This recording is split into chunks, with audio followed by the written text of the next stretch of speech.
name is Bob Gratz. I'm the Director of Alumni Engagement here at Moravian College. I want to thank you all for attending our Return to Learn event. I would like to acknowledge Amanda Warner, who's in the back. Amanda, wave please. She helped me sign in, and Pat Hanna, both Assistant Directors of Alumni Engagement, helped put this event on, and Luke Smith, Gift Officer at Moravian College. Tonight we have Jake Mellon, class of 2011, Kelly Rindock, 2003, and they're here to share some information with us regarding basics of investing. We appreciate their time. They're busy, they're talented, but they're also committed to help Moravian College and support Moravian College. So they'll give their shtick. It's a formal statement there. Afterwards, there will be a question and answer opportunity. There is refreshments, and y'all don't mind if somebody wants a refill to do it during the middle of the presentation. So just get that out right there. If y'all want a refill, please feel free to do that. As long as you bring me one when you get your refill. I'm drinking water. Is that okay for you, Jake? Yeah, that's fine. Okay, Jake, Kelly, thank y'all very much. Thank you. Okay, so this is an interactive presentation. If you have a smartphone and you'd like to participate, please feel free to get it out now. You can go to the web address on top, menti.com, and type in the code, and you will be able to follow along with the presentation.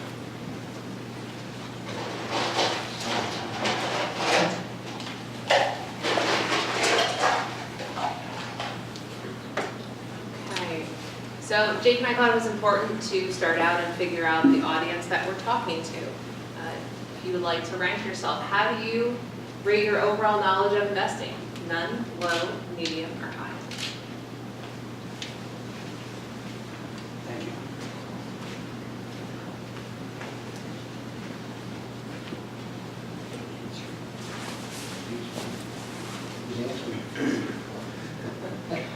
Okay.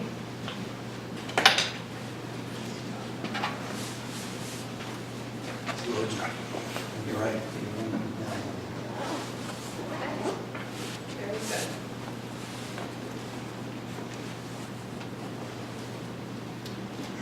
So our next question, what do you hope to learn today?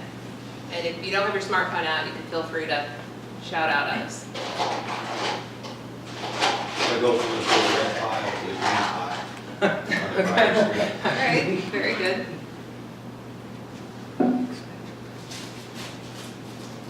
Confirm our current knowledge. Okay. Very good.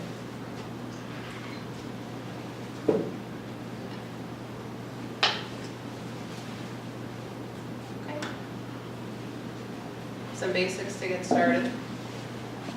Is anyone going to put up there how to give more money back to Moravian? I know that would make Luke very happy. And we all know we want Luke to be happy. Exactly. Just see my grass when we're done tonight. Yeah. Okay, some good places to start. Sounds good.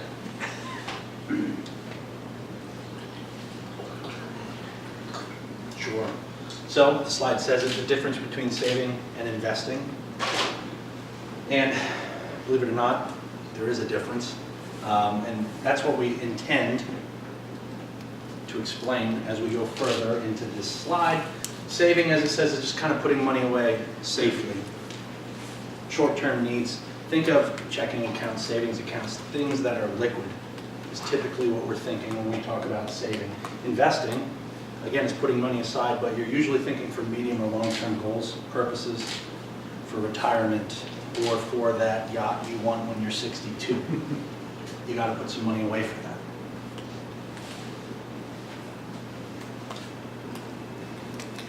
So one of the first building blocks of investing most people have heard about is stocks. Well, what is it? It really represents ownership in a company. If you own one share of Facebook, you own 1/100 billionth of the company. But you own one little tiny share, all right? Company size is a big part to go into this. When you look at stocks, there's all different types of companies. Some companies are small and you expect them to grow, so your share price would conceivably start low and you'd want it to increase. Other companies are the brand name staples that you have in your house. We typically refer to them as blue chip stocks, but you can think of them brand names in all seriousness. Black & Decker, Johnson & Johnson, Pepsi, Coke, General Mills, Novartis, Pfizer, Merck. I'm sure both of us could go on for quite a while, all right? Large companies don't tend to grow as much or as fast in their share price because they're paying you part of their profits by way of dividends. That's one of the best ways for your portfolio to continue to grow. It also comes down when we're talking about growth versus value versus income. What are your goals? Are you younger and you think your portfolio could grow at a quicker pace? Maybe you want to have a smaller company. If you're a little bit older and you're looking for stability of income or cash flow, maybe you have a large company. Typically, you're going to have a mix of all of them. There's also ways to invest in stocks, both domestic companies and international ones. Yeah. There's also different types of stocks, kind of what she's talking about between preferred and common. Preferred, typically, you have ownership, but you typically don't have voting rights. But what you get for that is a preference on the dividend. So that's a way, as we said, to be able to continue to grow a portfolio in a different manner.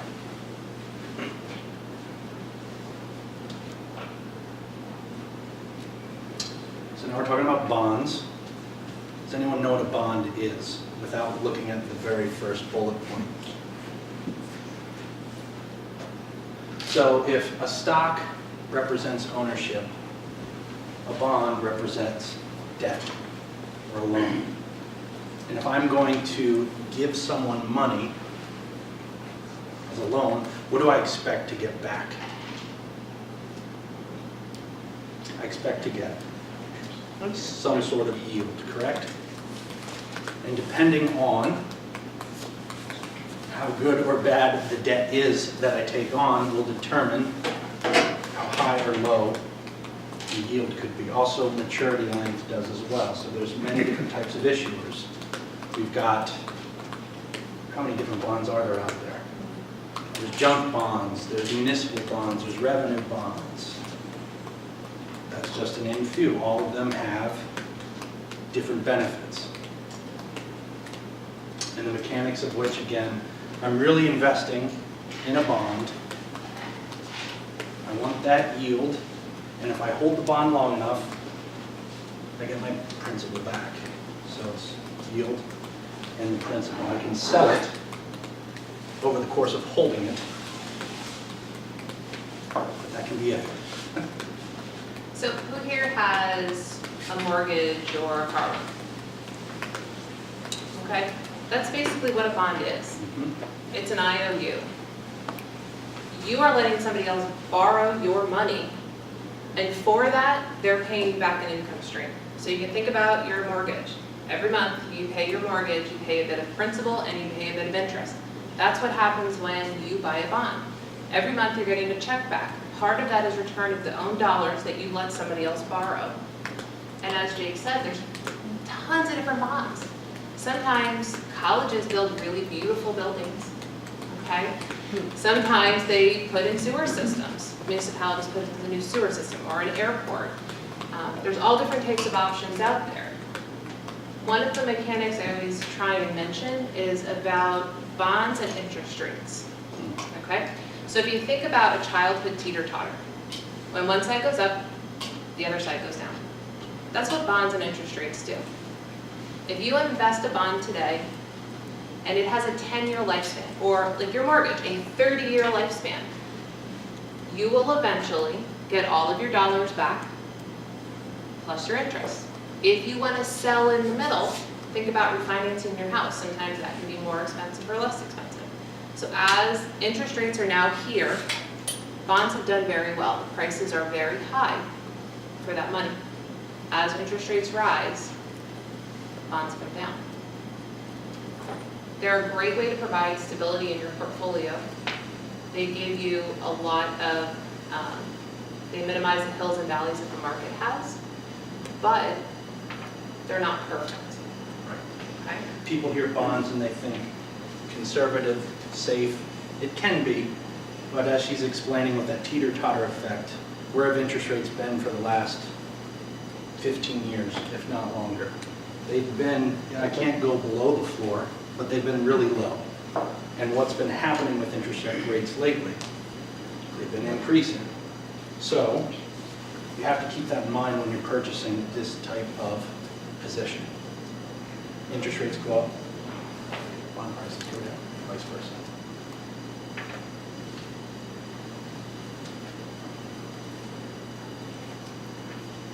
So the next set of investments that really builds out the building blocks are mutual funds, and then we'll talk about exchange traded funds because they're very similar, mutual funds. You can think about a market, they're a market basket of goods. So you think about going to the grocery store. You don't load your cart with all bananas. You get some apples, some bananas, some bread, some meat, some cheese, and you guys can think, right, you're going through the grocery store loading what you're gonna need for the whole week. That's what a mutual fund is. Mutual funds have themes, okay? It could be all blue chip, large cap stocks. It could be all municipal bonds from Pennsylvania. It can be a mix of any of them, but it comes with a theme, and your dollars can be allocated much farther and give you much more diversity. So again, if we go back to the grocery cart, if you have all bananas in your cart and bananas go bad, you're not gonna be able to eat. So mutual funds take smaller dollar amounts for $100, $200, $1,000, and you can diversify across 50 to 200 investments depending on the mutual fund. So it's a great way when you're starting out to get a lot of diversity in one small package. With that, as I guess we're essentially in the second bullet point there, they're often actively traded internally, sometimes passive. And with active management comes what? Cost. Because who here has a job? Can we raise some hands there? Great. Do you do your job for free? Luke says he would. So, just like you don't do your job for free, an active money manager inside of the mutual fund also does not do their job for free. But just because you pay for someone to manage your money doesn't mean that's a bad thing. If they're creating alpha, if they're creating returns equal to or above the market, that's probably a good cost. And you have an opportunity for that to happen with actively managed mutual funds. On top of that, there are different types of mutual funds. There are open and closed end. I don't know if we want to get into that per se, but there are a lot of different types of mutual funds outside of equity mutual funds, bond mutual funds, balanced funds. There's a whole world out there. And just one thing real quick, how many mutual funds do you guys think are out there? That's a good question. Anybody want to venture a guess? Hundreds. 100, okay. Anybody else? Over 1,000, okay. It's about 16,000, actually. There is a very large universe of mutual funds available. I think American Funds alone has about 8,000 of those 16,000. So when you think about a mutual fund, and then we think about exchange-traded funds, okay? So now we're going to merge the two topics of mutual funds and stocks together. So we think of stocks, right? You have one individual share, it trades on an exchange, it's one chunk, okay? Exchange-traded funds are a hybrid because you have some of the really nice benefits of mutual funds where you own lots of different investments in one small little package, but you own one package, okay? So a lot of times their internal structures can be very similar, but it's how they are bought and sold and some of the costs that are attached to them are the biggest differences. Right. So a mutual fund can be sold during the course of the trading day, but that sale doesn't happen until the market closes, essentially. It's redeemed, I believe. They're figuring out NAV, net asset value for the next day. Where an exchange-traded fund can trade like a stock. It can trade intraday. So if you put in a trade at 10:02, you can clear at 10:02. It doesn't have to wait to the end of the day. Now, as you see on the second bullet point there, often passive and sometimes active, so it's slightly the reverse. So typically, you're getting these things, as she was saying, that they spread out your risk, right? We're tracking an indice. Maybe we're tracking the domestic large cap indice. But we don't typically have an active money manager internally, which brings the cost down because we're tracking an indice rather than someone making internal movements all the time during the course of the day. These make for really good investments in our app account, essentially, which we will get to. Not to say that mutual funds make poor investments, not at all. They're both very good. They both help to diversify your money, and they both work similarly with a couple of key differences, namely on, I would say, how they're traded and the costs associated to each.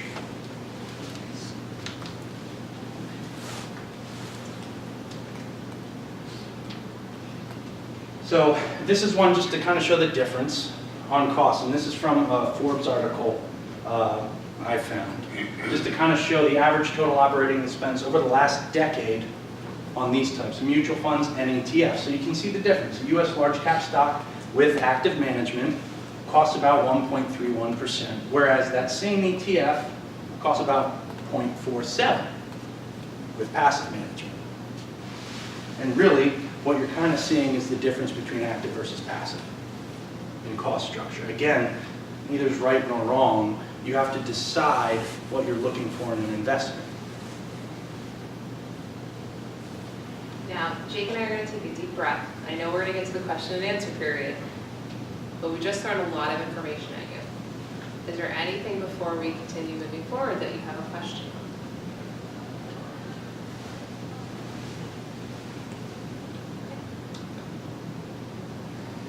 So this slide is just a good representation of what we talked about, that market basket of goods, that each one has a different theme. Both with the ETFs and the mutual funds, you can see a combination of all of these. Stock funds, balance funds, bonded income, and money market funds.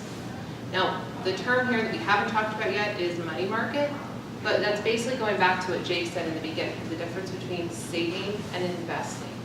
When you save money, you're giving up a large upside potential, okay, for a safety and security. You can think about that putting money in your savings account at the bank. You get a routine, predictable income stream.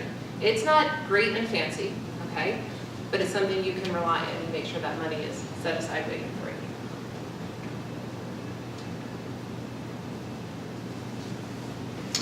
Okay, manage accounts what? Sure. So managed accounts. Jake mentioned them earlier. Oftentimes we call them wrap accounts, separately managed accounts. And what does that mean to you?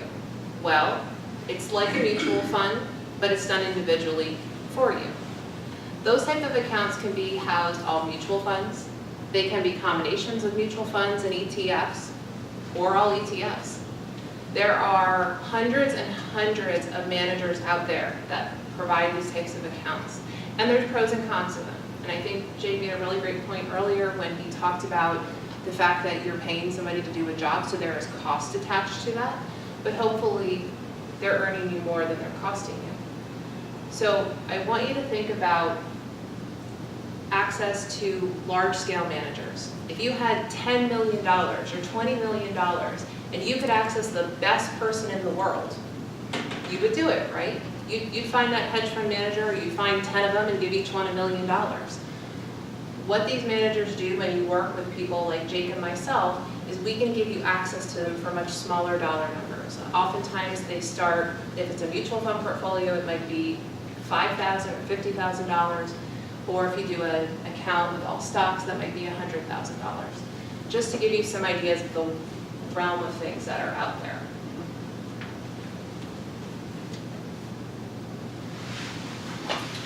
So now we have annuities and insurance investing.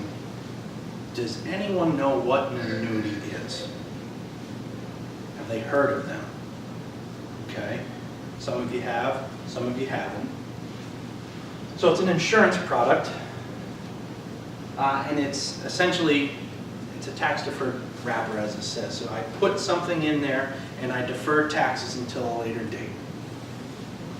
Until I start to receive the money, either in the form of an income or I just start taking chunks out of it. Okay? And there are many types. There are fixed, variable, indexed, fixed indexed. There's a whole smattering out there. And where these really fit for people are for creating income streams. So we talked about bonds or preferred stocks, how they kind of pay you to own them a little bit.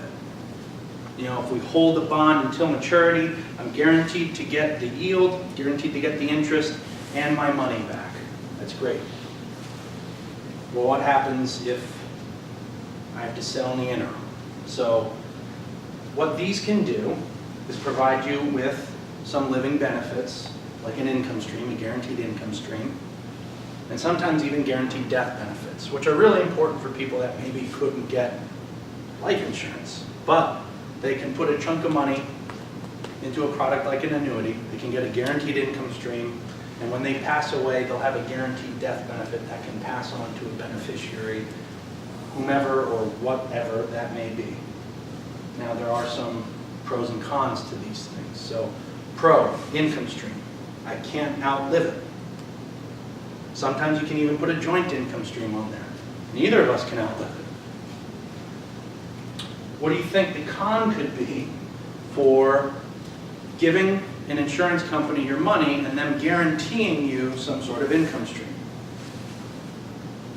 Die. Well, okay, yeah, you die, right? I mean, that's a con pretty much for everybody. We will all run into that one day.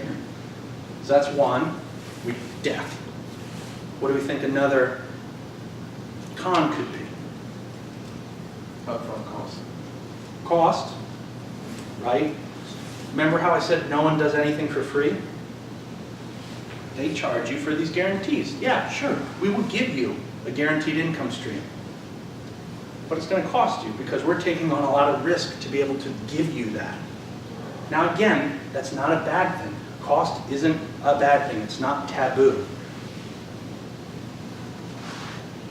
As long as you know what you're getting and you're getting something you value out of it. Think of an annuity essentially like a personal pension. If I knew, come hell or high water, I walk out to, and this is a really old metaphor, but I walk out to the mailbox and I have my annuity check every month, regardless of what happens in the market. And then on the 15th, I walk out there and I get my Social Security check, and that's exactly what I want. I'm happy. I don't necessarily care what that income stream costs. Let's see here. Investing in other insurance products may be an option. I don't know what you're thinking there. Are you thinking variable life, Well, variable annuity? there are a lot of options out there. Jake did a really great job of explaining all the annuities, and the only thing that I would add to that is that they're kind of funny animals. Oh, yeah. They're great. They have an absolute purpose, if that purpose is one that you need. They get a really bad rap because some people in our industry use them probably more frequently than are necessary, okay? It doesn't mean that they're bad. It doesn't mean if somebody who understands you, whose trust you have, suggests one, it's something you should consider. But it's not something you would put all of your money in. It sounds really great. I'm gonna put all of my money into this bucket and I can never outlive it. And we'll talk about some of the pros to that in a minute when we talk about, or cons to that in a minute when we talk about inflation. But our industry regulates how much of your assets you can put into something like this because of this word right here, flexibility. Yep. Annuities have very low flexibility. They have very different tax ramifications as you take money out of them. It's tax deferred. So you put money in, you pay no taxes the whole time you're putting money in. It's great. It goes from $5,000 to $10,000 to $100,000. You've paid no taxes. Now you take that money out. Now you pay income tax on it, like you earned it in a paycheck. You are getting your guaranteed income stream, which is amazing. But there's some tax things you need to be aware of. So if anyone ever talks to you about annuity, they are difficult to explain, they're difficult to understand because they're very complicated, just like any insurance product. I mean, I'm sure you all get your car insurance policy, you read it line by line, and you understand absolutely everything that's in there. Yeah, that's what happens with annuities too. So just to be aware of that. And you can invest your investments might be enhanced by other insurance products. You can invest by preparing or protecting yourself against disability or long-term care. You can invest inside life insurance products. None of that is necessarily bad, but it has considerations and there's pros and cons. The only thing you really should know about is there is a cost to investing inside of any insurance product. So if somebody is talking to you and selling you a bill of goods and you're saying, this sounds too good to be true, it is too good to be true. Would you hopefully, and I say this because my mother's 101, still living. My aunt was 106, and I did annuities for her. So she's got a nice $65,000 cash stream It's wonderful. coming in Yeah. every year. And tax net bracket plummeted Yeah. down on it. So, I mean, one of the things I looked at with it was the estimation of where the tax bracket is going to come back. And that's part, which we'll get to on financial planning. So that's part of the planning. And it's, again, it's not to say you need to put all of your money in this or to say these are terrible, don't do that. They have a place and a purpose. And as long as that place and purpose matches, they're a great product. If you gave me $1 million and I said I can put this all in one product though, I'd hope you'd smack me because it comes back to her basket of goods. Essentially, I'm buying all bananas again. Can I eat all of those bananas? Probably not. The annuities basically covered. I bought her home apartment when she went to the nursing home, paid cash for it. This has paid for Yes. literally 25 years ongoing, constant care. Right. So, this is where what you needed it to do matched up perfectly. And that's a great testament to what they can do. That's awesome. So, Absolutely. congrats on that.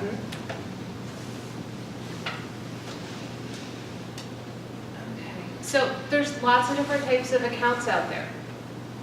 There are ones that I'm going to call tax qualified or retirement plans. Those are the ones most people are familiar with when they think about investments, from your 401ks at work, type of that on IRAs. And then there's also what we call retail accounts or non-qualified accounts. And I just want to highlight some of the biggest differences for you.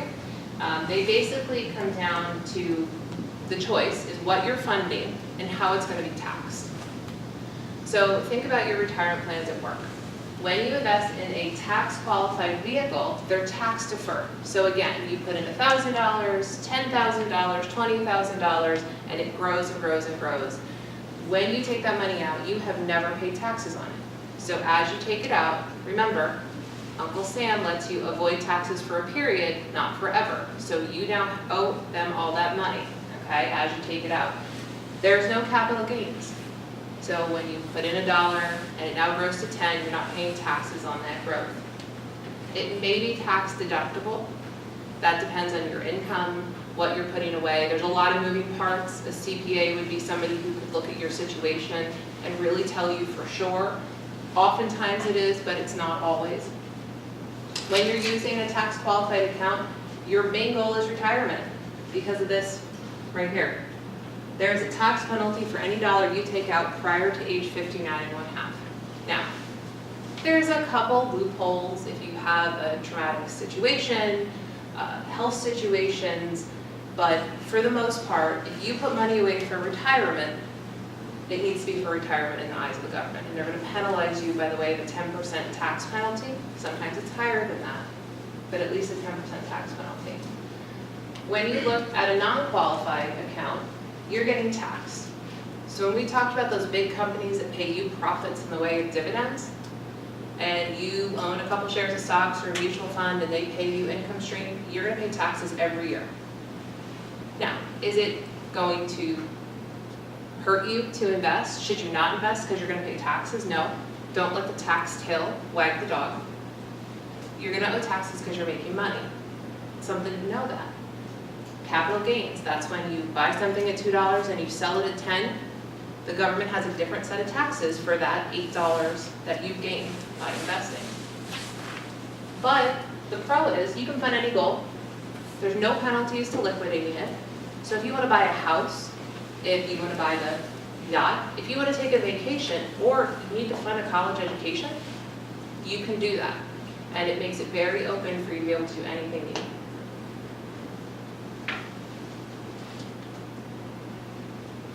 And here we're kind of explaining the different types of qualified and non-qualified accounts. So again, for those that raise their hands for they work, you typically have some sort of sponsored, company-sponsored retirement plan. Could be a 401k. If you're a teacher or a nurse, it could be a 403b. If you're a municipality worker, it could be a 457. Smaller companies can tend to have a simpler SEP IRA. They're all qualified. Individual retirement accounts, an IRA. Who's heard of an IRA? Okay. Also qualified. So there's traditional IRAs and Roth IRAs, and this is kind of one we always, at least people like to know the difference between the two. Someone want to take a crack at what the difference is between a traditional and a Roth IRA?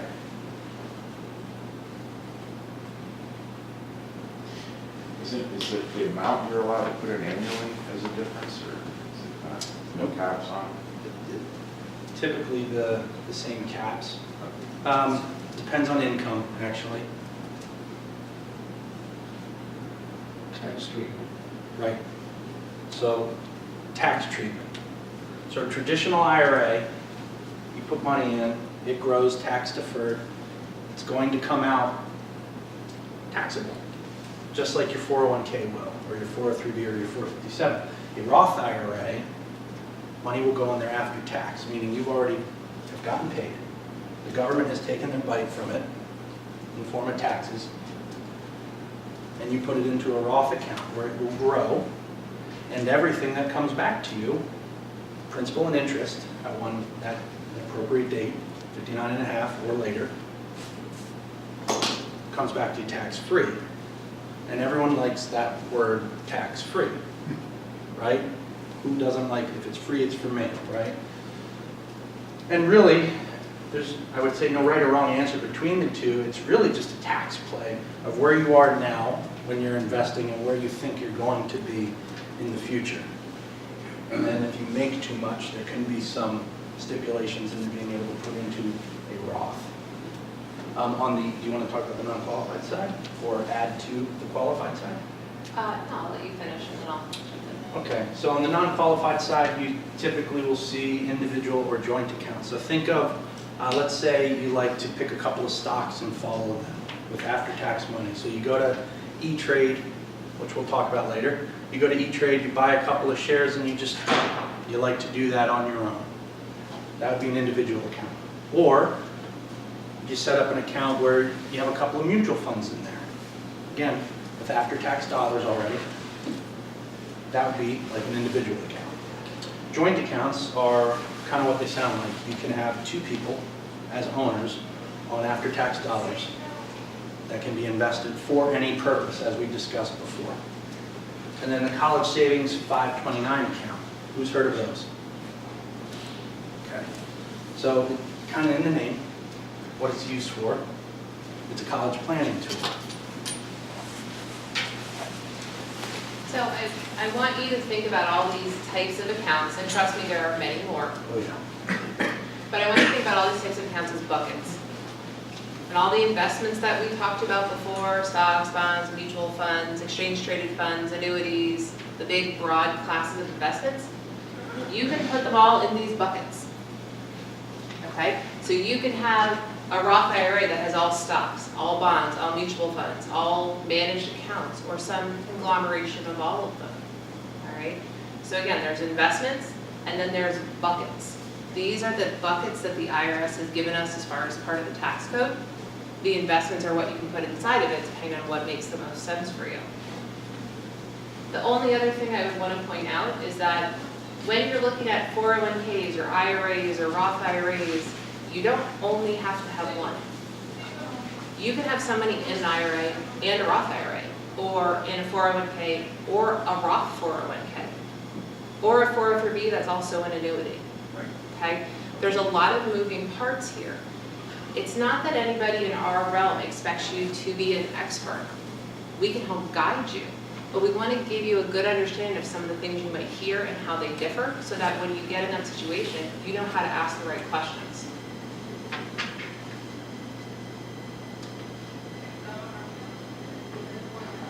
So, risk and investing. Obviously, there's risk in everything. And I kid a lot, but there's two sides to the risk spectrum. This side, the conservative side, says, I'm gonna bury it in my backyard. And this side over here says, we are going to Vegas. Okay? Most people when it comes to investing aren't here, and they're not here. They're someplace in the middle. So oftentimes people in our industry do something along the lines we call an investment policy questionnaire, a risk profile, where we're gathering a lot of information. We ask you a lot of questions about you, what you like, how you feel, are you gonna sleep if the market goes up and down, what are your goals, where do you wanna be, and that helps us determine where on this risk spectrum you fall. That also helps us determine, when we talk about all those investments and the mix of asset classes, that's what helps us determine. Over here, it might be all bonds, all CDs, all annuities, something very fixed and stable. Over there, you might look at not just at 100% of stock, which would be more aggressive, but aggressive stocks. So somewhere in the middle, again, is where most people fall, but how does that fit your goals, how you feel about the world, and what you want to achieve?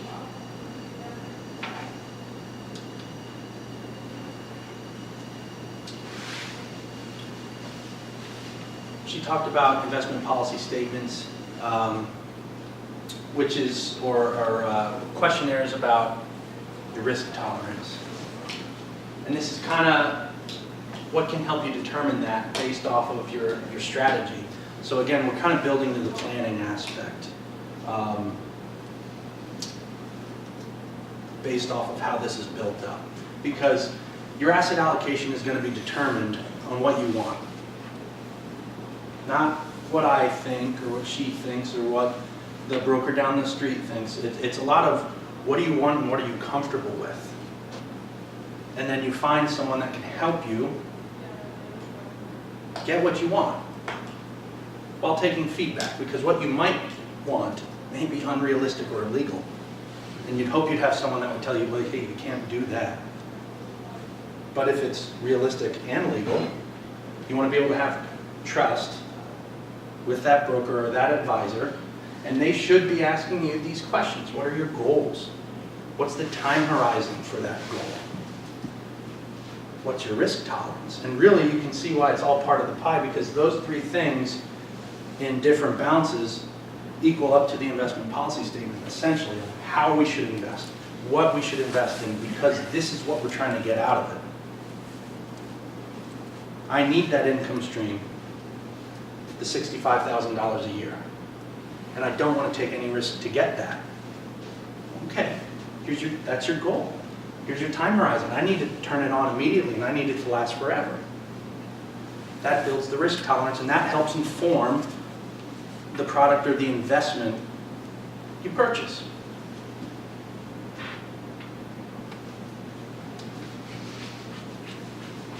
Okay, so inflation is one of the biggest things that I want you to pay attention to over the next couple of years when you think about your investments.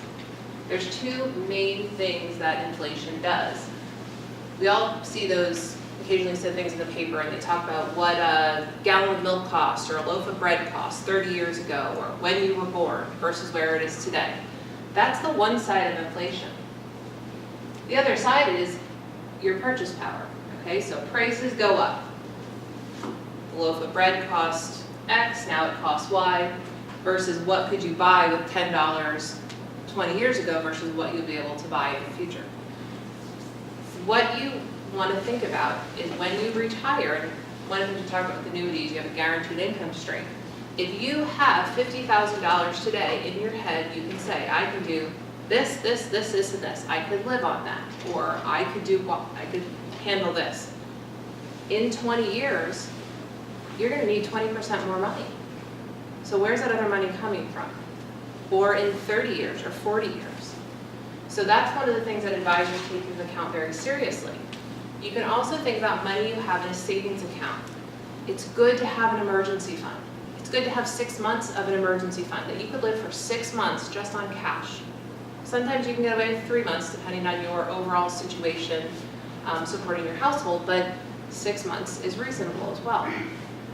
But once you start having more than that, what's happening to it? Every year that goes by, you're losing purchasing power.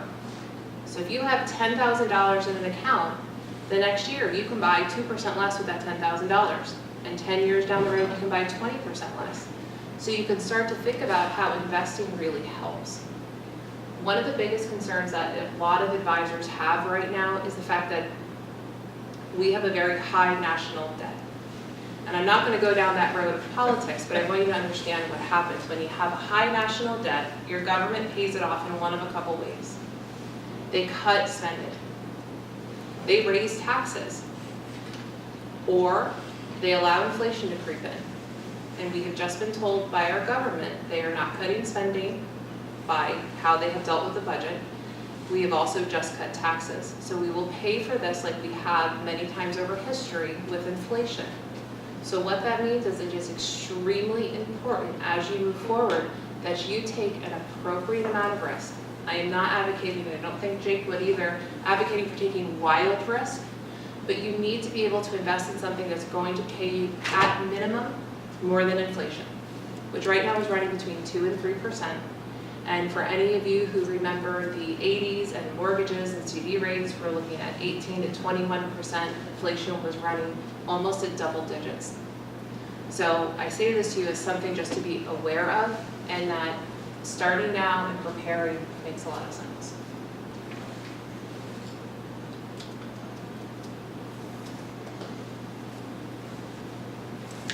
So now we have kind of the different methods to investing. I mentioned E-Trade before, and there's a couple of different ways to go about doing that. So you have your do-it-yourselfers, the people that they just want to do it all themselves. And there are a lot of different ways to go about doing that. E-Trade, Scottrade, I think Ameritrade's another one. It's the risk, the responsibility. It all falls on the investor who's doing that. Then there's kind of the hybrid model, where you've got your Fidelities, your Vanguards, your Schwabs, where you can do it on your own. They'll give you the investments to do so, but you can also call into their advisor line and they'll give you some advice, typically over the phone. Sometimes if there's a local office, you may be able to sit down with someone, but they'll give you some advice with their products. Not a bad model. Neither is a do-it-yourself model. Then you have the insurance or mutual fund-based advisors. These are typically your captive advisors. So Mass Mutual, MetLife, John Hancock, those are all big insurance companies. And more often than not, they're going to give you advice, but it could be tied to their product. So if you work for Mass Mutual, do they have an incentive potentially to sell you a John Hancock policy?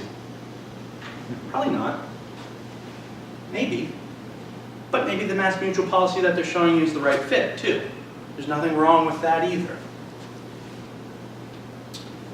Then you would have a financial advisor, Morgan Stanley, Merrill Lynch, Raymond James, LPL, Ameriprise, typically an independent advisor. They're not necessarily tied to their own investments or their own products. They have a full suite of things out there with different companies to invest in, and hopefully you can get some more well-rounded advice. And then you've got RIAs. That's a whole other ballgame there. RIAs can also give you a full suite of advice. Oftentimes they don't custodian the assets, and by that I mean if you work with an advisor in any one of these places, they hold your assets for you. Oftentimes RIAs focus on financial planning, which we'll talk about, but they don't necessarily custodian your assets. They might help you manage your assets as Vanguard or Fidelity. Is that fair to say? Yeah. Okay, so back to the phones. If you're interested, there's only about 2 more active slides. I think these things are really cool. I've never seen this before. I was telling Jake, I came and I talked to the students and they thought this was the best thing in the world to be able to do this.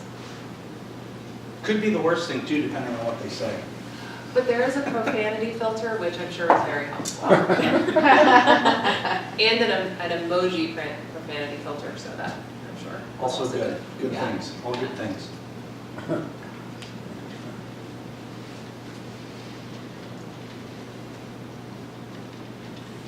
out what your financial goals are to get all our money.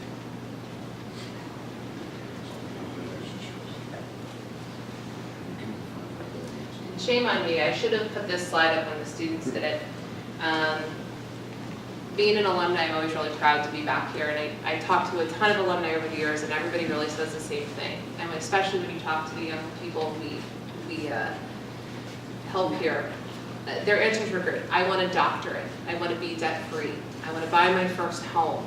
It was really wonderful to see all the things that they thought were so important. And honestly, their answers look a lot like yours. Happiness, that's interesting.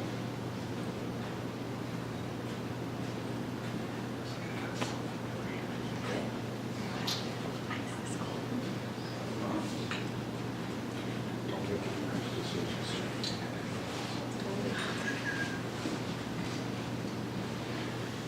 Good. Well, thank you, Bert.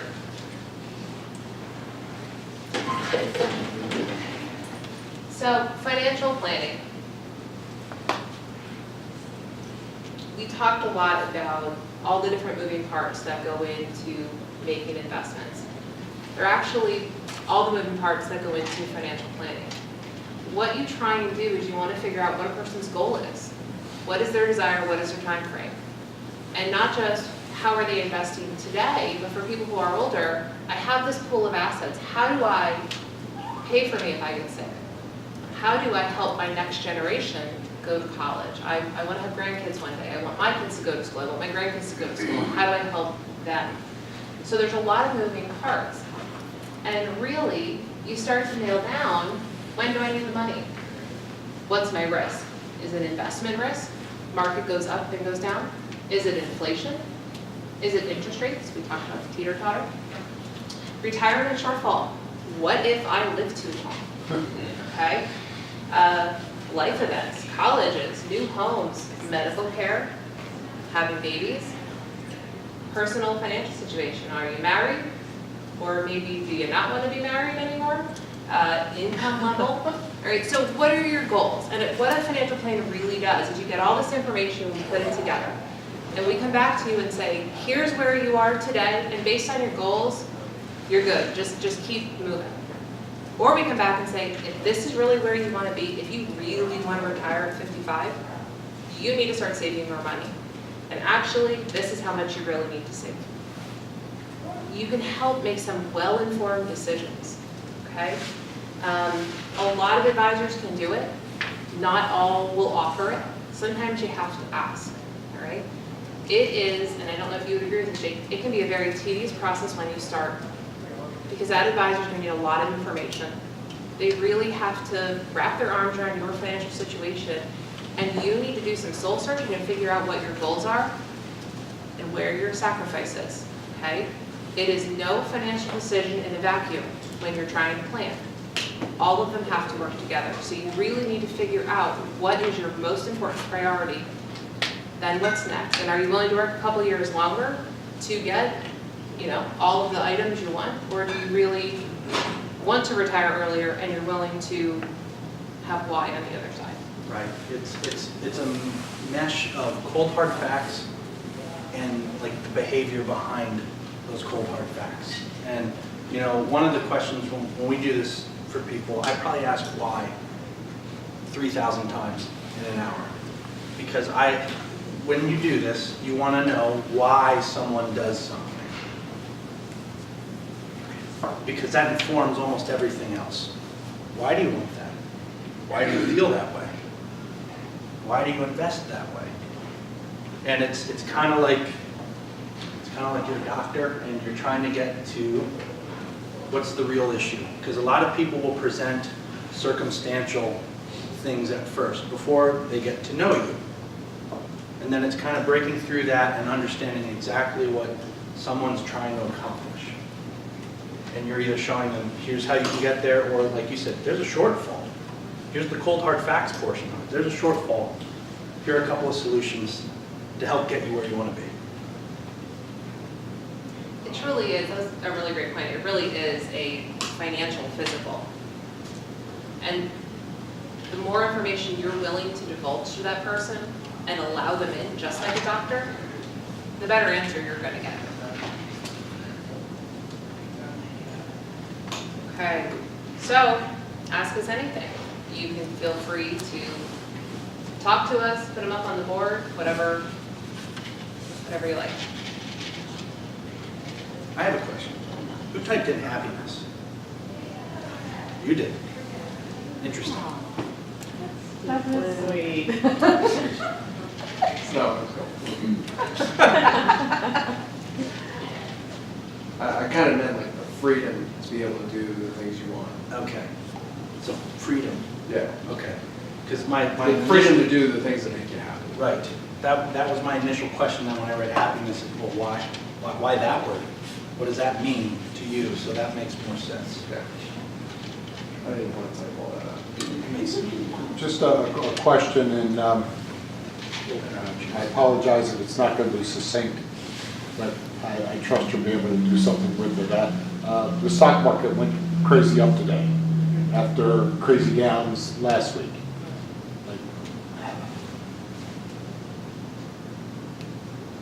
What risk are there for people, you know, and do they get nervous when they see the downs, and then they get excited when there's ups, and there's such volatility? And what do you tell, you know, your clients in reference to what's going on, and what advice do you give them regarding that? So the recent market fluctuations are coming from a couple different reasons. Our market has not had a substantial correction in 15 months. A small correction in over a year. A small correction I mean by less than 3%. A lot of that is built up momentum and energy in the market that has to be let out. Markets do this as a stair-step pattern. They go back a couple spaces, they go forward a couple spaces. The markets are a reflection of two things. The first one is, what is actually happening financially in our country? Are companies profitable? Are they making money? Are more houses being built? Is manufacturing in a good spot? How are interest rates? How's inflation? Markets reflect that. The second thing market reflects is how we feel about the world. And sometimes when people are nervous, they throw the baby out with the bathwater, okay? So the market fluctuations are something that we're completely overdue, are part of a normal market correction, and in my personal feeling, and I'll let Jake answer as well, we can continue to move forward in this bull market for another 5 to 7 years. That would not be out of reach when you look at history and as far as momentum and values. However, doesn't mean it's going to be perfect. Doesn't mean we're not going to see the valuations fluctuate. Particularly the last couple of days, we felt a little concerned about our world and some of the tariffs and some political things. We have also Facebook. Okay, so a couple of the tech stocks in this past year have been some of the biggest drivers in the market momentum. And Facebook, I'm sure most of you saw it, came out with a not so great announcement and an apology and how they're going to do better. And their stock particularly tumbled, and that also tripped off a lot of other. Right, so actually the market ended down today, Yeah. 350 points, because Zuck came out and said he's going to testify. So, again, that would be, I would argue, sentiment-based. How do we feel about that? Well, that's probably not good, that he's going to come out and say, yes, we did this. No, we probably shouldn't have. What do you expect when I offer a free platform? I have to be able to commoditize it somehow. And that's probably what's going to happen, but people don't feel very good about that, and that's why you saw what happened today. We were up 180 points, and then right around 2:30, when it was announced that he's going to testify, it was about a 500-point swing, essentially. I caught it before he. Yes. Yeah, that was the last time I looked at it, and then I had appointments, so when I logged in before this, I was like, oh, that's interesting. Well, why? Oh, that's why. Makes sense. So a lot of the drivers, a lot of those tech stocks you were talking about are having some pullback, and that's what was kind of overinflating some of the market right now. And to answer your question, Bob, what do you say? Well, for me particularly, most of my clients have been expecting this because I have been wrong for about a year telling them that this was probably coming. So nobody called, which has been kind of nice over the last month, where people called, but not about this. So you have to understand, just like everybody in every industry, we all have our different leanings, our preferences. And when you're working with an advisor, you have to find somebody that their temperament, their risk tolerance, the way they talk to you is something that you feel meshes with your needs. And that just, I would say, harkens back to the planning. So I want to know my client because I want to know how they feel about things like this. So I can have the appropriate conversation before, during, and after. Prep them, like you said. They haven't had a correction in a long enough time that we need a correction. Volatility isn't necessarily a bad thing. That's actually how you make money. But you need to be prepared for when and how it looks. So certain people, you tell them it's a long-term game. Investing's a long-term game. Don't throw the baby out with the bathwater. Other clients that are maybe in retirement mode, hopefully you've been prepping them and explaining this could happen and this is what could happen in your portfolio. How would that make you feel? Why would you feel that way?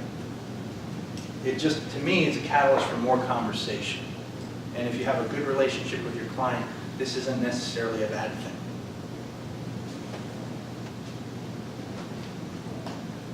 Oh.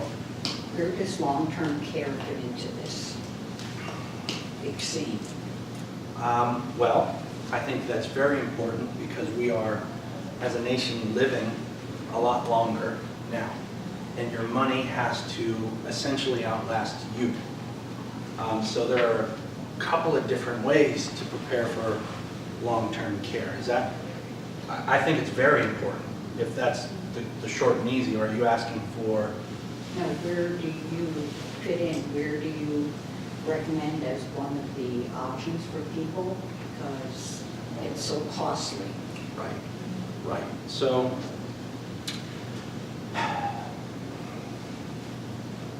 how product specific do you want to get? There are a lot of hybrid products out there that can help ease some of these issues.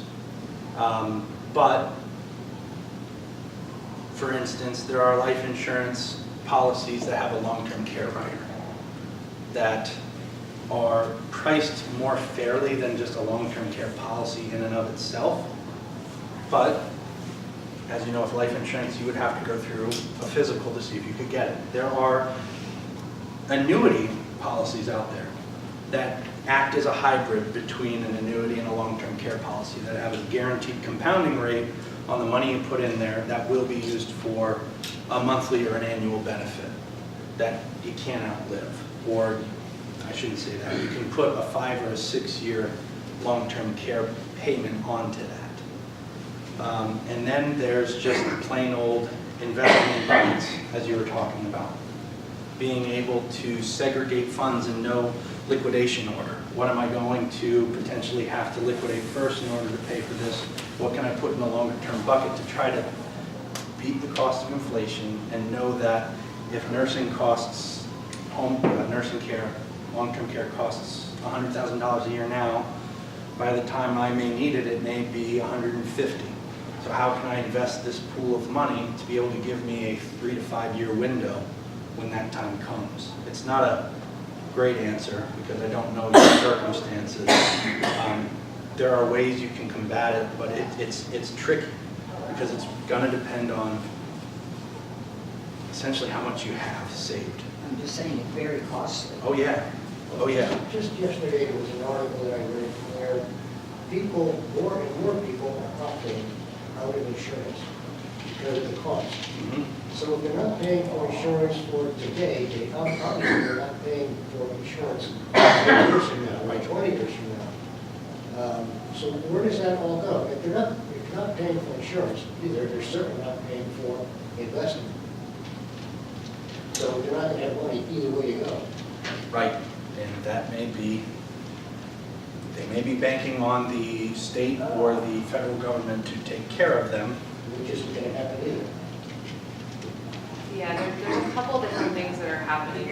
So long-term care is something to consider talking about if you're doing financial planning. It really depends on your age and your health, whether you would like to buy an insurance policy to protect you on that, maybe your personal experience. There's pros and cons to that. Jake gave you a couple of the options. They're certainly all valid. But to a bigger point, I read an article about a month ago that had the latest numbers. Around 65% of all baby boomers have saved less than $50,000 towards retirement. So they aren't worried about insurance, they're not worried about long-term care, there is no money to fund them. So there will be another option, whether it's using state-provided facilities, if that should happen, living with family and friends, working for an extended period of time. So, yeah. Okay, so if you're just starting out, as in other than a 401k, screen went blank, all you have is a savings account. Should you wait for this coming correction before jumping in? The reality is we're in the middle of that correction right now. I would expect it to form a W bottom. It's a classic bottom. What does that mean to you? It means when you look at the chart, it looks like a little W at the bottom. Basically, the market pulls back. You see the correction, it hits the bottom. People say, ooh, it's a good time to jump in. They invest. Other people say, oh, great, I got a couple more dollars now, I'm gonna jump out. The market comes back down, it retests the bottom, and it continues forward. So it's actually a really great time to make a plan. You don't have to wait. The reality is when you look at returns, your timing is very low on what actually affects the end of returns that you have. It's the time in the market and your temperament. So when you go back to risk tolerance, sometimes it takes just as much temperament and fortitude to get great gains as it does to avoid losses. And by that I mean, if you buy something at $100, now it's worth $200, it's human nature to say, woohoo, doubled my money, I'm cashing out. But if you had stuck out, maybe that would have hit $300, okay? It's all part of the process, and what you have to figure out is where you fall in it. It's not right, it's not wrong. It's not right to double your money and walk away. Warren Buffett, for example, has very clear investment guidelines on the upside and the downside, and he sticks to them no matter what is happening. It's not a bad thing. But to start, to answer this particular question, it's a great time to make a plan, truly. I'm taking the opportunity to talk about cost averaging over a long period of time. Absolutely. Simply $100 a month, you didn't buy low, you didn't buy high. Correct. And over a long period of time, it all averages out. Right. That was the perfect explanation. You hit the nail on the head. Took Think it about it like your right from me. 401k. That's what I was gonna say. Every month, you put money from your paycheck into your 401k. You don't really worry what the market's doing because you're saving. And that's exactly what you're talking about. Okay. Best advice for a new couple starting out wanting financial security and a family? Great question. Well, without knowing who you are, some of the things I would begin to ask and probe is, first off, do you have an emergency fund? I would like to say that would probably be important. To know that if anything were to go wrong, we would have a little bit of money to fall back on.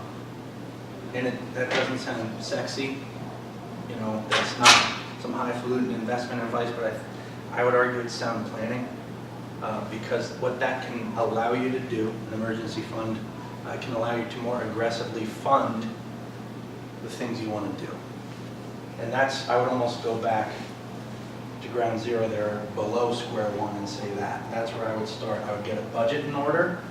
I would get an emergency fund funded, started, and then plan for, if we fund it through this budgeting process at this amount per month, by month 6, we should have what we need in there. By month 7, we should then have a conversation about what I want to do next as a unit, as a family.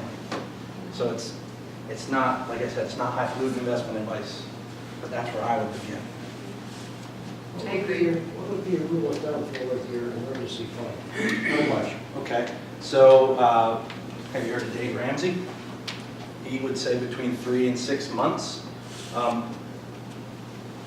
would say I always try to go on the higher end of that. But that depends on what else you have working for you. What type of benefits do you have through work? Let's say you get hurt.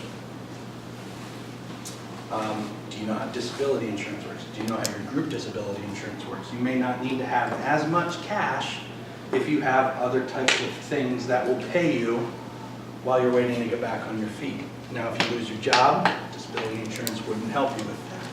So I think a good rule of thumb there is between 3 and 6 months, depending on your situation. I would agree with that, and I often tell clients that if you're aiming for a 6-month emergency fund, it doesn't have to be the lifestyle spending that you would spend if you're working. It really can be 6 months of, how do I pay my bills? How do I not go into default? How can I function? How can my world continue to function in a savings account? So we've all been there, right? Your car breaks down at the worst possible time. That's what an emergency fund is for. So once you have that built up, you can then start investing, and that allows you to ride out these market cycles in investing, because you don't have to liquidate your investments on a day that it goes down 350 points because you need $1,000 worth of car repairs.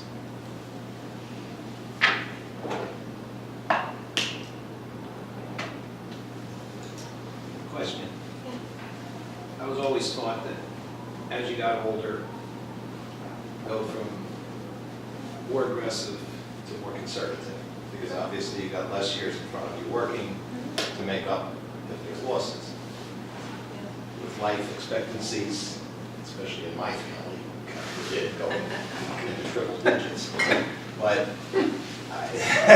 You've got longevity on your side. I hope I don't get there.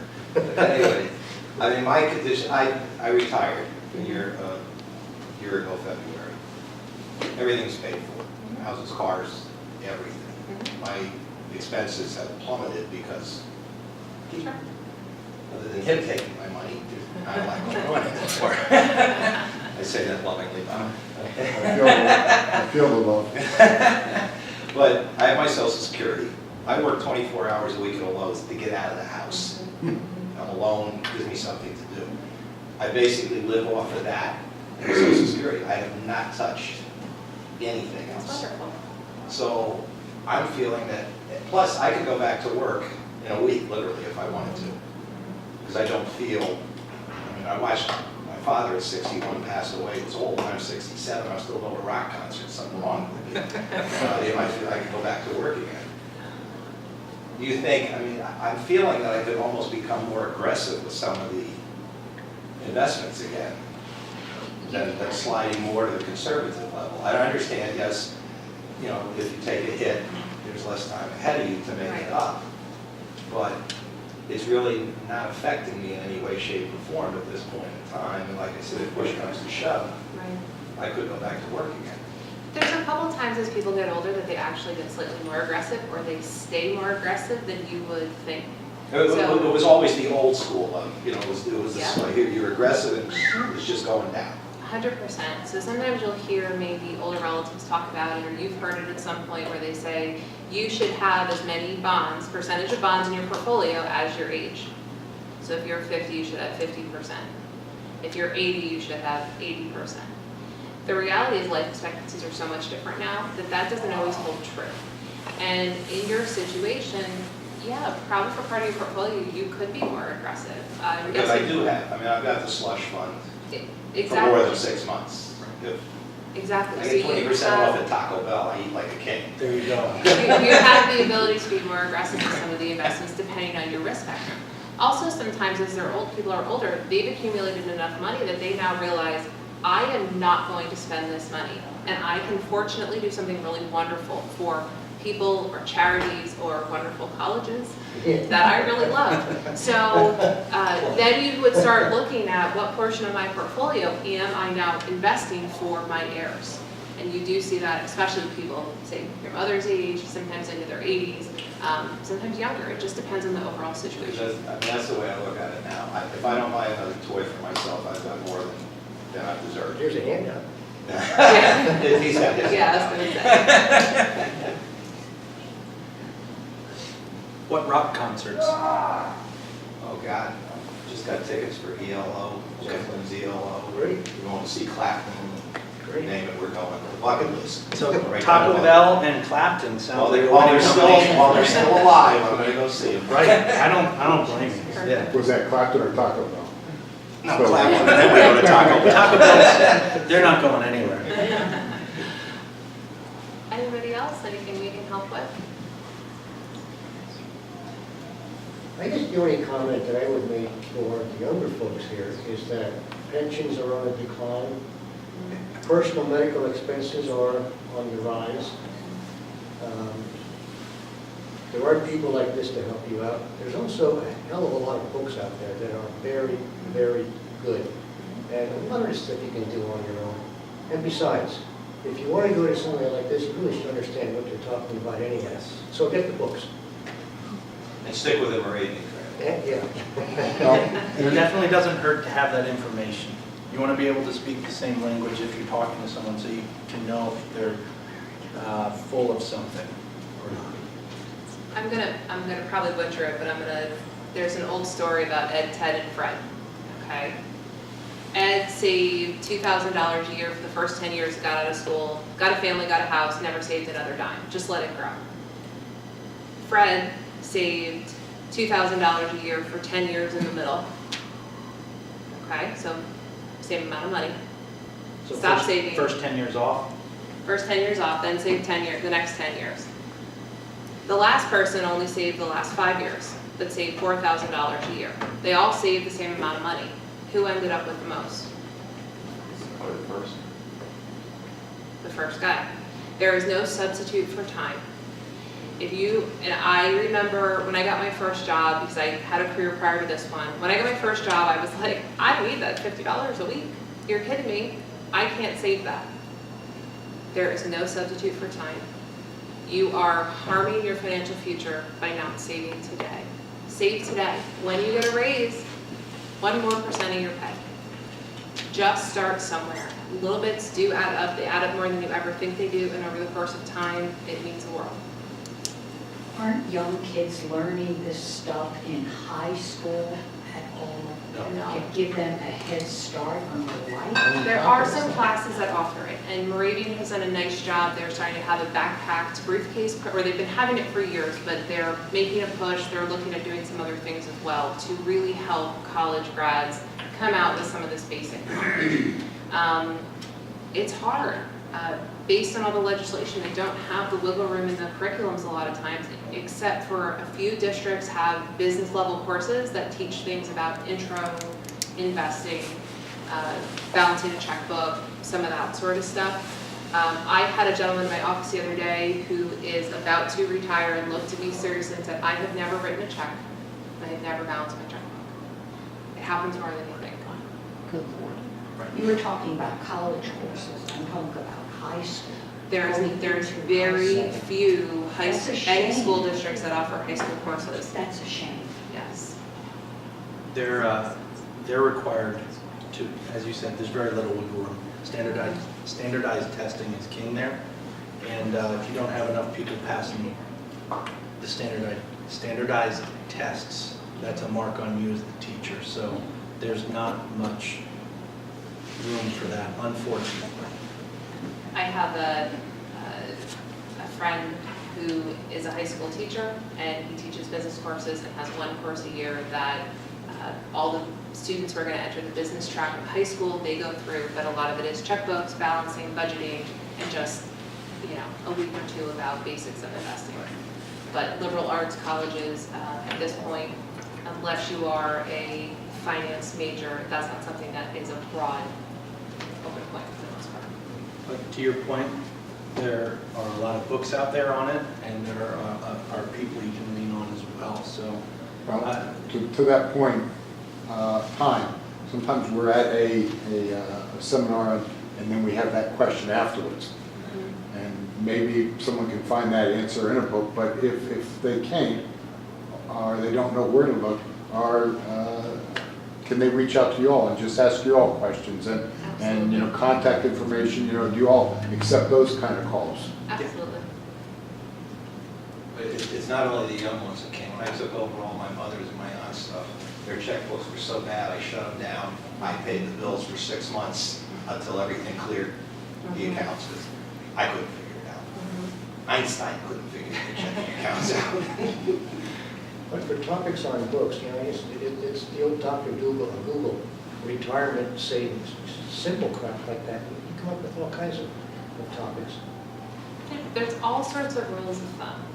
Somebody will tell you have to save between 10 and 15% every year you're working to retire in the same standard of living. But the reality is, to your point, not everybody retires with the same standard of living. Some people work part-time, which is where I go back to financial planning. It's really about you and your goals.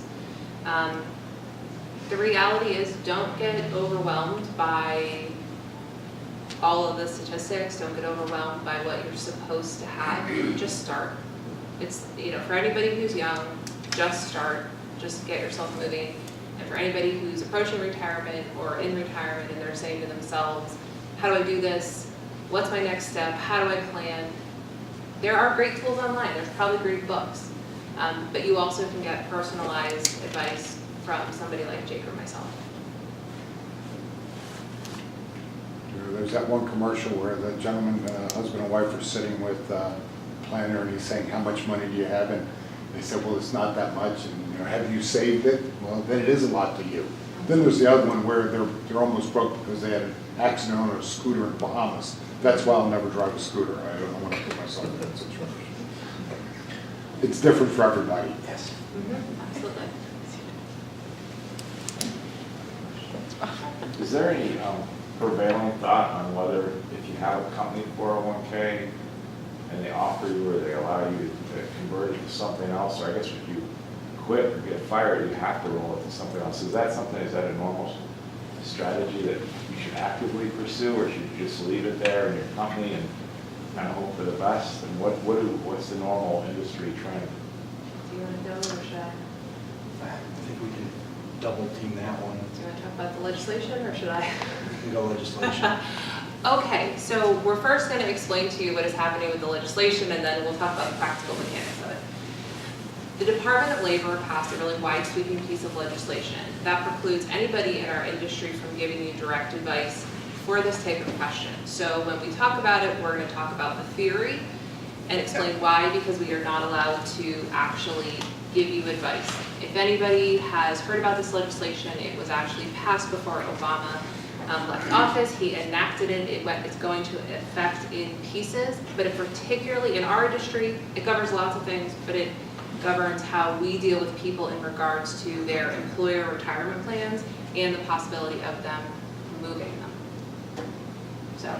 Well, I didn't know that, so that. No, just to preface the conversation in case anybody watches our video Yeah. recording, Right, to make right. sure we're covering You ourselves. can give generalities. Right. So generality number one, you don't have to, you can not work at your old place of employment and you could keep the money there. If Okay. it's over a minimum. Usually that minimum is $2,500. That's pretty small. I mean, Right, it's- so as long as you're over that, you do not have to remove the money from a qualified group retirement plan Right, and do anything with it. You don't have to. okay. If you so choose, you could move it to a different type of qualified plan like we talked about. Typically, that would be an IRA. You could do that, but you do not have to. You also could take it to a new 401k. If you get a new job, you can continually take that with you, provided your employer plans all match up. You have the ability, if you wanted it, to aggregate IRAs, 403Bs, 401ks. They end up being one lump sum because they're all analogous parts of the tax code. There's pros and cons to all of those decisions. If you're leaving an old 401k or one plan at an old employer and you're never looking at it again, you might not want to do that. You can keep 6. I mean, there are certainly people who retire and they have 6 old plans from every job they've ever been in. They've never combined them. You can do that. That's not bad. When you have an advisor, you move it to an IRA. Sometimes there's additional costs that your employer is offsetting. So it may be more expensive if you move it to a different type of plan. But there's the pro and con thing again. Are you willing to pay somebody to get personalized advice, or do you not think those two things value each other out, or equal each other out, I guess I should say? And then what you're also seeing, because the DOL is essentially stating that fees fees are very important now. And they're kind of equating that the cheapest fee is probably the best product for you. And what you're starting to see with group retirement plans is you're starting to see less and less investment options, because the more you throw in there, typically that increases the overall fee structure of the 401k or the 403b, typically. So, to your point, you may choose to keep it there. You may move it out. You may move it to another 401k. Those are your options. Right. We endorse none of them. But don't cash it. Technically, you could do that too. So there's also the cash out But option. don't cash it. We don't endorse any of them. This is just information. So that was what actually led me to the question is I received this little, kind of like a postcard, like you're supposed to go to the dentist next week and they send you a postcard saying, hey, don't forget to come to the dentist. They send me this postcard telling me I can cash out and call this 800 number. And so I'm thinking, well, that to me, that doesn't sound good. It's like, why would they want to do that? Taxable. Yeah, there are occasions where employers will force you to move your retirement plan. They tend to be few and far between. A lot of times, if it's a big company, they don't mind if it stays there. But that is an option. You can cash it out, but just remember, and I'm going to use rough numbers, you have $100,000 or $1 million in a retirement plan when you go to retire and you cash it out. How much taxes are you going to have to pay on that? So you pay the tax. If you cash out, you literally pay the tax. Plus the penalty. Immediately. Yeah. You're Unless going you're to over lose, 50 if you cash out $1 million, you might lose 45% of it, Right, all the huge. taxes you have to pay right up front. IRAs, if you use them judiciously and you use them over your lifetime, very often they last you. They last you forever. Okay, that's their point. Their point was the government wanted to encourage people to save for their own retirements to figure out how to plan for it. So there are lots of options, but I think Jake touched on something very important: cost. Earlier, nobody works for free, right? There are costs in investments, absolutely, and you have the choice to do it yourself, and that will be less expensive than anything. You can pull all the strings, you can make all the decisions. Some people choose that is what they want to spend their time doing. Some people don't. That's not right or wrong, it's just really what individuals want to do. If you hire somebody, they're of course going to be expenses. And there's a broad range. Some mutual funds are more expensive than others. Some advisors are more expensive than others. Some managed accounts are more expensive than others. Price does not imply worth. Just because it's inexpensive doesn't mean it's bad. Just because it's the most expensive doesn't mean it's the best. There's a happy marriage between the two, and what you need to understand is what you're paying for and what that's getting you, and feel comfortable with it. It's like buying a car, okay? You need to understand all the bells and whistles that you're getting and what you're buying, and if that seems a good value to you, then that makes sense.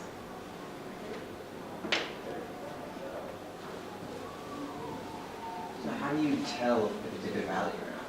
I guess I was thinking if you just like invest money and you pay someone to do it for you, and after the year they cover the cost and like get you more out of it, but you just didn't get anyone for that, how would you know you would have gotten more with that?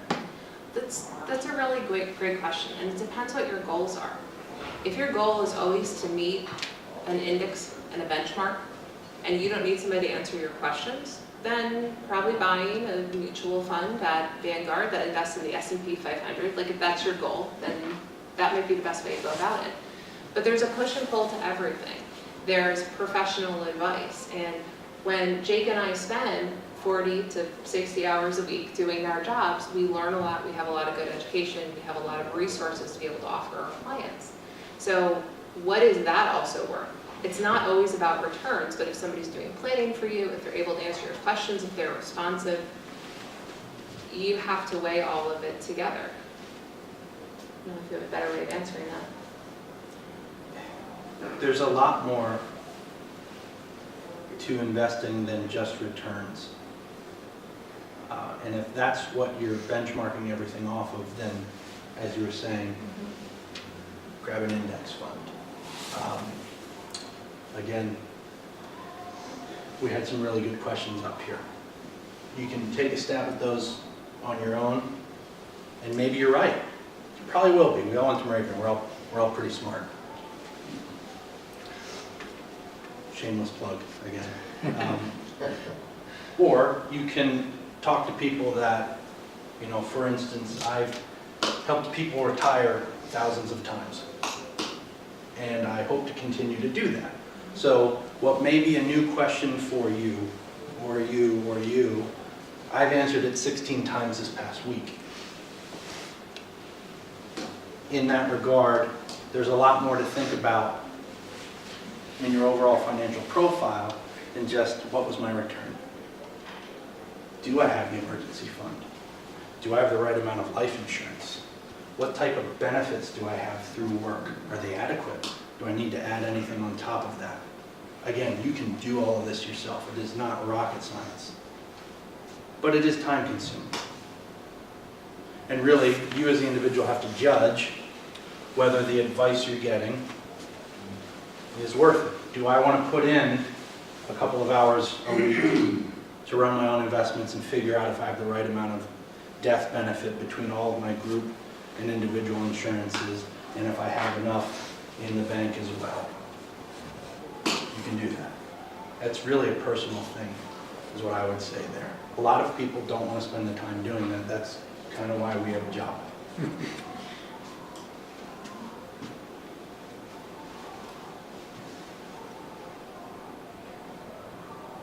Anybody else? What are they watching over there? I'm glad you asked, Jake. I was wanting to know also. Any other questions? Well, thank you so much. Appreciate the opportunity to talk to you. Thank you. Thank you.